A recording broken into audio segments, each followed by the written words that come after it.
Question है कि यदि दो संख्याओं का अंतर, ध्यान देना है, ठीक है।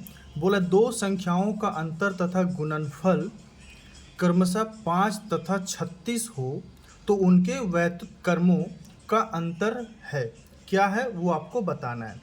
तो बहुत ही सिंपल है क्वेश्चन को, पहले ध्यान देंगे। बोले दो संख्याओं का अंतर, तो पहले हम दो संख्या मानेंगे, ठीक है।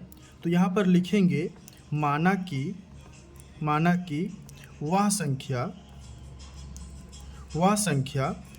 x और y है, ठीक है। तो हमारे पास दो संख्या मिल गया x और y। उसके बाद क्या बोला कि दो संख्याओं का अंतर यानी माइनस, दो संख्याओं का अंतर यहाँ लिख सकते हैं प्रश्नानुसार, ठीक है। प्रश्नानुसार बोला दो संख्याओं का अंतर, दो संख्या यानी कि x माइनस वाई तथा गुणनफल, यही दो संख्या का गुणनफल यानी x और y गुना में ऐसे हो जाएगा। 5 और 36 है, यानी कि जो अंतर है वो 5 है और गुणनफल जो है वो 36 है। यहाँ तक हमारा क्वेश्चन कंप्लीट।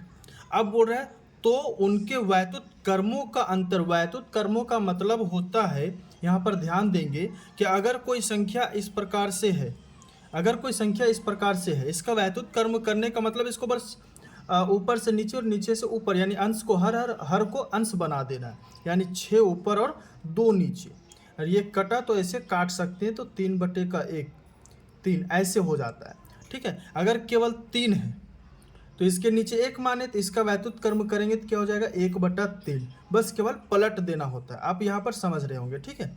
जैसे यहाँ x है, अगर हम माने हैं x और y, तो x और y माने हैं, तो अभी ये इस फॉर्म में है, इस रूप में है, ठीक है। इसका वैद्युत कर्म अगर हम करते हैं तो क्या हो जाएगा 1/x और 1/y, अंश को हर और हर को अंश मान लिया जाता है।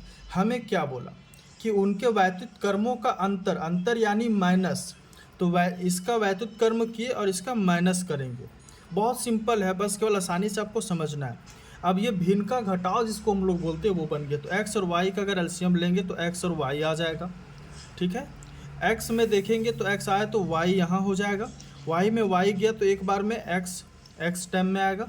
अब हमारे पास क्या मिल गया y माइनस x और x और y। यहाँ पर ध्यान देंगे, यहाँ पर या तो हम y माइनस एक्स लिखे या फिर x माइनस वाई लिखे, दोनों एक ही बात है। और दोनों के बदले में हमें क्या मिला है 5 मिला है, और x और y के बदले में क्या मिला है 36 मिला है क्वेश्चन अनुसार।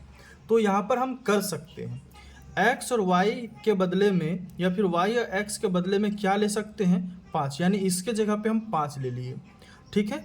x और y क्या है 36, तो यहाँ x और y क्या है, तो यहाँ 36 ले लेंगे। ये कट रहा है, नहीं कट रहा है, नहीं कट रहा है, तो यही हमारा क्या हो जाएगा आंसर। आशा करते हैं ये आपको अच्छी तरह से समझ में आई होगी। और इसी प्रकार का अगर कोई क्वेश्चन हो आपके पास तो आप कमेंट बॉक्स में लिख करके कमेंट कर सकते हैं, उसका सॉल्यूशन हम जरूर बताने का प्रयास करेंगे।